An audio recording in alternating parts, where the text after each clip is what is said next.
نہ جانے مسائل تو علماء سے پوچھیں، یہ حکم مبین ہم کو رب سے ملا ہے، ہم کو رب سے ملا ہے، ہم کو رب سے ملا ہے۔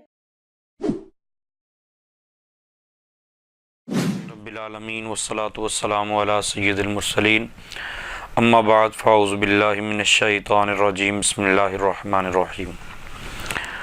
الصلاۃ والسلام علیک یا رسول اللہ وعلی آلک واصحابک یا حبیب اللہ، الصلاۃ والسلام علیک یا نبی اللہ وعلی آلک واصحابک یا نور اللہ۔ اللہم افتح علینا حکمتک وانشر علینا رحمتک یا ذا الجلال والاکرام۔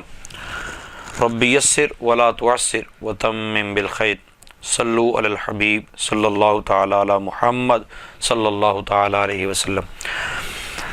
نصاب الصرف کے اسباق ہم تقریباً مکمل کر چکے ہیں، اور نصاب النحو جو اب صرف سافٹ کاپی میں ہمیں اویلیبل ہوگی، ہارڈ کاپی میں بہت کم، یا جس کے پاس پہلے سے موجود ہے شاید اس کے پاس پڑھی ہو، تو ویسے یہ بہت زبردست کتاب ہے، اس لیے ہم اس کو شروع کر رہے ہیں۔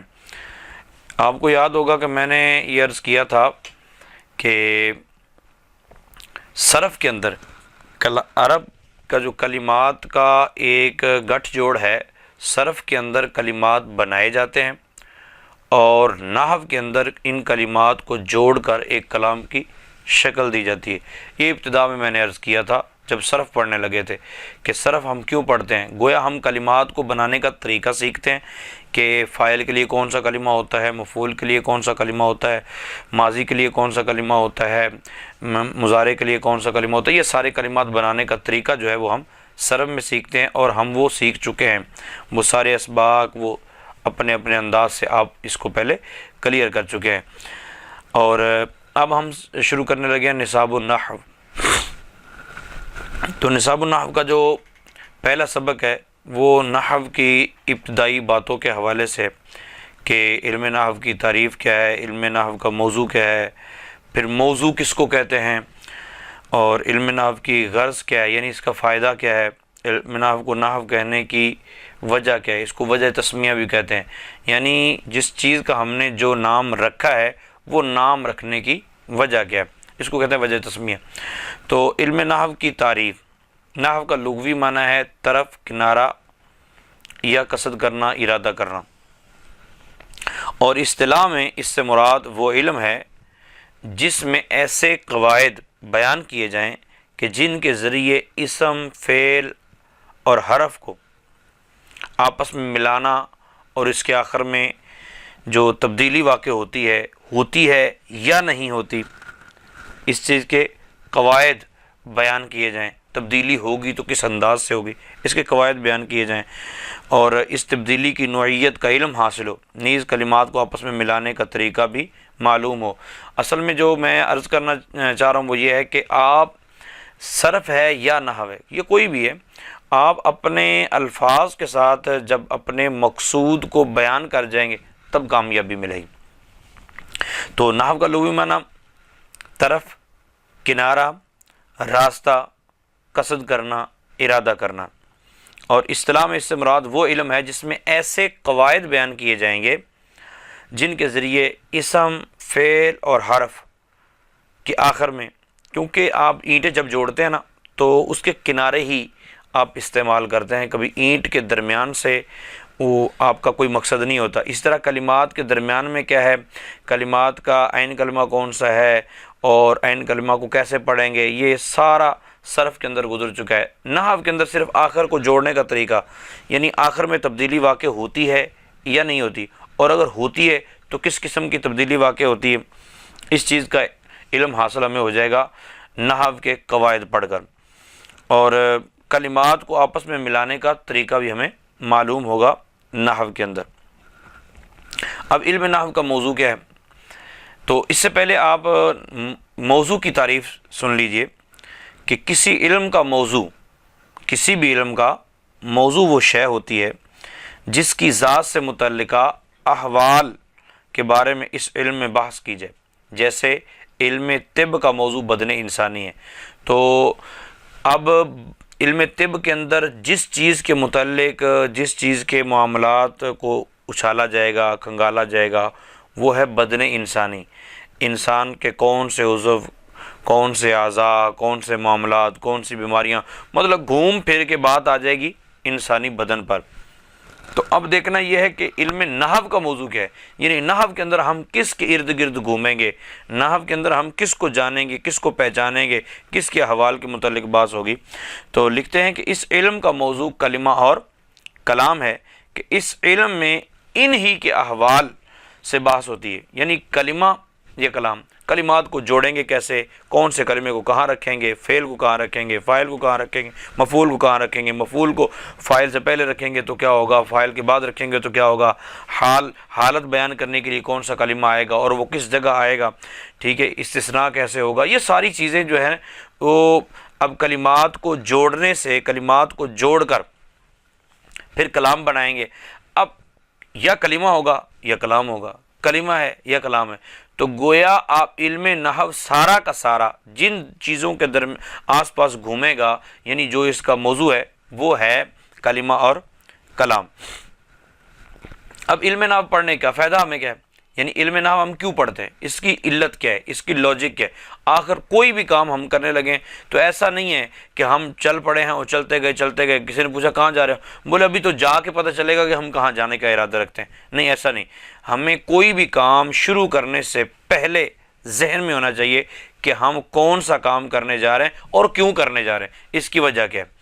تو چونکہ ہم نے قرآن و حدیث کو سمجھنا ہے، قرآن پاک کو پڑھنا ہے، قرآن پاک کی تفاسیر پڑھنی ہے، احادیث پڑھنی ہے، تو ان ساری چیزوں کو مد نظر رکھنا ہوتا ہے کہ اب ہم ان کو پڑھیں گے کیسے، یعنی درست انداز سے پڑھ سکیں، اس کا طریقہ کار کیا ہے. تو یہی علم نحو کی غرض ہے، علم نحو کا فائدہ ہے کہ عربی لکھنے اور بولنے میں ترکیبی غلطیوں سے بچنا. یعنی لکھنے میں بھی بندہ ترکیبی غلطی سے بچے اور بولنے میں بھی ترکیبی غلطی سے بچ جائے. اب اگر بندہ چاہتا ہے کہ میں عربی کلام صحیح انداز سے کر سکوں، صحیح انداز سے عربی کلام میں لوگوں کو بیان کر سکوں، صحیح انداز سے میں عربی لکھ سکوں، تو اس عربی کو لکھنے کا جو طریقہ ہے یا بولنے کا جو طریقہ ہے اور درست طریقہ، وہ ہمیں علم نحو سکھائے گا. اور نحو کو نحو کہنے کی وجہ کیا ہے، کہ نحو کو نحو کیوں کہتے ہیں، اس کی علت کیا ہے. تو اس کی مختلف وجوہات جو ہیں وہ بیان کی گئی. نمبر 1، نحو کا ایک معنی ہوتا ہے طریقہ. چونکہ متکلم اس علم کے ذریعے عرب کے طریقے پر چلتا ہے، اس لیے اس کو علم نحو کہتے ہیں. یعنی اب اس کو ہمارے ہاں تو عرف یہ ہے کہ ہم کالے کو چٹا بول رہے ہوتے ہیں، چٹے کو کالا بول رہے ہوتے ہیں. تو جو مطلب رنگت کا کالا ہوگا اس کو ہم کہہ رہے ہیں چٹیا، ٹھیک ہے، تو جو کالا ہوگا اس کو چٹا اور چٹے کو کالا. لیکن طریقہ کار یہ ہوتا ہے کہ آپ جس کے لیے کوئی نام تجویز کر رہے ہیں، جس طرح بعض لوگ کیا کرتے ہیں کہ ان کو بولو اے بچے کا نام حاجی کیوں رکھا ہے، تو کہتے ہیں یہ حج والے دن پیدا ہوا ہے اس وجہ سے حاجی نام رکھتا ہے. تو یہ انداز نہیں. آپ نے دیکھنا یہ ہے کہ ہم کس وجہ سے، کس مناسبت سے ہم کس چیز کا نام رکھ رہے ہیں. محمد نام رکھا ہے رسول پاک صلی اللہ علیہ وسلم کی محبت میں رکھ دیے. تو اب نحو کو نحو کیوں کہا؟ نحو کا ایک معنی ہوتا ہے طریقہ. نحو کا معنی کیا ہوتا ہے؟ طریقہ.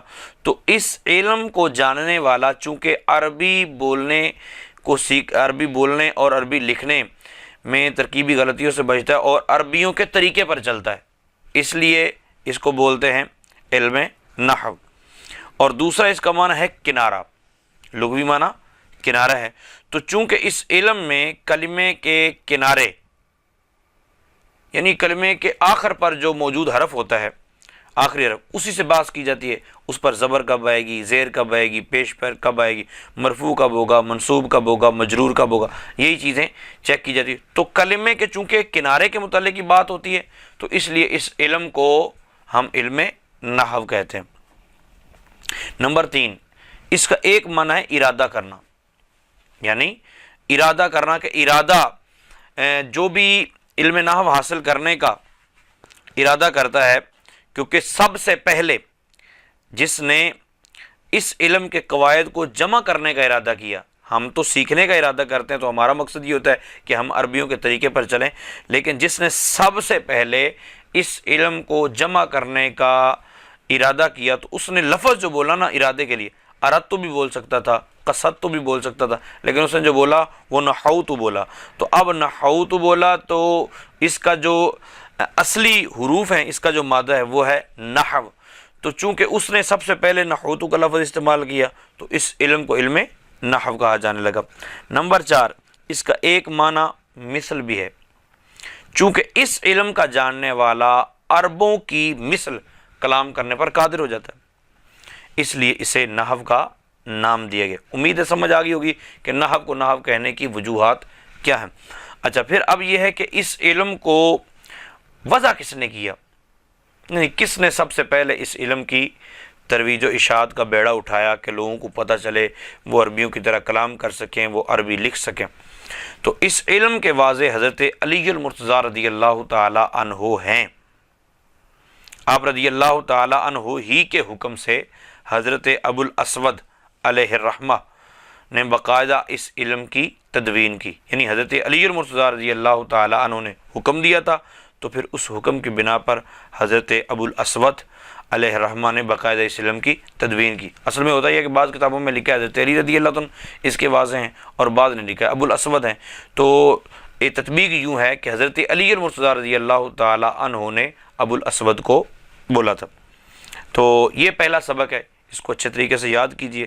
اللہ تعالیٰ عمل کی توفیق عطا فرمائے، اور ہم جس مقصد کے لیے قرآن و حدیث کو سمجھنے کے لیے، جس مقصد کے لیے ہم صرف اور نحو کو پڑھنے کا قصد کر چکے ہیں، اللہ تعالیٰ اس میں کامیابی سے ہمکنار فرمائے، آمین بجاہ النبی الامین۔